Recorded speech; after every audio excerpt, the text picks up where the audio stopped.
Ladies and gentlemen, what is going on, everybody? And of course, welcome back to the second video of the day and the last video of the day. Tomorrow, we will talk about the Chargers and we'll talk about the NFL draft as a whole. Then, on Friday, we will talk about the NFL undrafted free agents as well. So, lots of NFL draft news to go over. And yeah, I cannot be more excited to talk about this NFL draft with you guys. But we are going to talk about the Carolina Panthers draft class for today. Keep in mind, also, want to mention that the Braves are on a hot streak right now. They have won 9 out of their last 11, no longer in last place in the division, and I am excited for Atlanta Braves baseball. But with that being said, of course, the NFL draft did happen this past weekend. We are going to break down the Carolina Panthers draft class, talk about what we liked, talk about what we didn't like, and what to expect from Bryce Young and the 2025 Panthers squad in the future. But first, if you are new to the channel, you already know what to do. Hit that like button, subscribe, turn that bell on, as it helps us out here with what we're doing at the channel. If you are into sports content, hit that sub button, leave a comment down below. Thank you, and let us go ahead and get into the video. Alright, so here we are. The 2025 Carolina Panthers draft class is officially been completed. First round pick, number 8 overall, the Carolina Panthers have selected Arizona wide receiver Teteroa McMillan. We will get into all of the draft class stuff later on in the video, so stay tuned for that one. However, we owned their Broncos second round pick at number 51 overall, and we drafted with that Texas A&M outside linebacker Nick Scoreton. Then the Patriots third rounder, number 77 overall, Ole Miss outside linebacker Princely Yu, not even going to pronounce his last name. Cowboys fourth rounder, number 144 overall, we drafted Georgia running back Trevor Etienne at 114. Broncos fifth rounder, 122 overall, we drafted Ohio State safety Lathan Robertson. Number 140 overall for the Giants, their fifth round pick, we drafted Florida defensive tackle Cam Jackson. Ravens fifth round pick at 163 overall, we drafted Notre Dame tight end Mitchell Evans. And then to close it all out, the Broncos sixth round pick, number 208 overall, Jimmy Horn Jr., wide receiver out of Colorado. So, those are the picks, ladies and gentlemen, that the Carolina Panthers drafted. And overall, we will talk about the double dip here at outside linebacker in just a second. But first, I want to talk about the tight end. This Mitchell Evans kid can block really well, and we saw a lot of that. He blocked a lot for Riley Leonard. I don't know how much of you guys paid attention to Notre Dame football, but Notre Dame, when they were in the national championship game, I saw him blocking a ton. I saw him blocking against Penn State, trying to help out against Abdul Carter as well.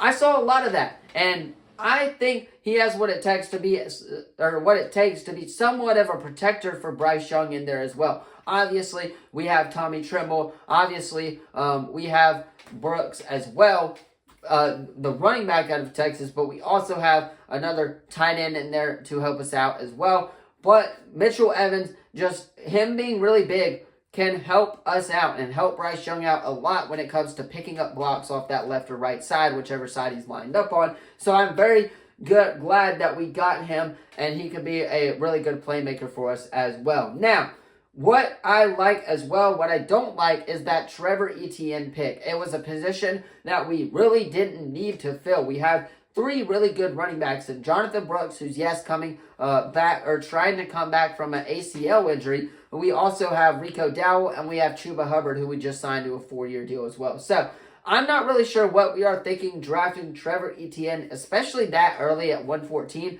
But whatever it is, I hope that Dan Morgan has made the right call on that one. Because again, 3 running backs, I don't know. I don't think we really need 3 running backs right now. That is definitely not where we are. We're going to have 4 by the time Jonathan Brooks comes back as well. But Florida defensive tackle Cam Jackson, one of the really outstanding players for the Florida Gators, especially in the second half of that college football season. And he impacted them a lot, especially when it came to putting pressure on Jackson Dart in that Ole Miss game. I watched a lot of that game, and he was one of the players who made some plays on Jackson Dart as well. So he's a guy who could definitely put pressure on there as well. Ohio State safety Latham Robertson, he's going to be a dog. He was paired up with Caleb Downs all year last year, and he's part of the reason why Ohio State won the national championship game, holding Notre Dame and Riley Leonard on, of course, that last final drive that they had in the national championship game.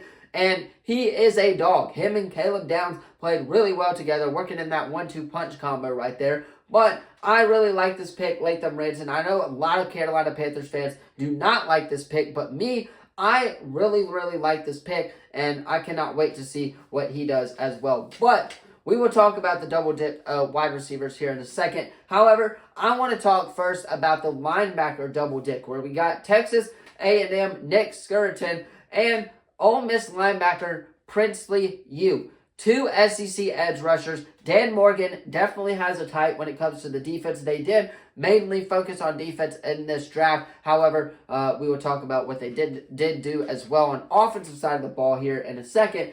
But Dan Morgan, he has a type for his edge rushers. And, of course, Nick Skirton and Princely U, they showed that they are that type. Two SEC edge rushers really, really well. Obviously, Samir Stewart out of Texas A&M is going to take a lot of the credit there. But this Nick Skirton kid played really well, especially against Texas, man. That defensive line was getting after Texas and Quinn Ewers all day long. So, again, those two guys I am really, really excited for. Princely U, an absolute steal of a pick at number 77 overall. Great job by Dan Morgan and crew to recognize, hey, Princely U still here. We need help on the edge rushing side of the ball, and we double dipped at that and got Skirton and U. And I think both of those guys are going to be starters here in this Panthers lineup in 2025. I think both of those guys can make impact plays right away. We saw it at A&M and we saw it at Ole Miss. And I just think that they are going to provide a lot of help on that defensive side of the ball, especially for a young defensive core who is kind of growing in there as well. I think with Derek Brown and these two guys on the outside edges, they are going to be a threat to a lot of teams. I can tell you one thing. There's going to be no more running the ball against this Carolina Panthers defense. Teams will not be able to just run the ball down the Panthers' throat. That is not happening anymore, and Dan Morgan definitely set out to fix that. But what I am the most excited for are two wide receiver selections that we chose.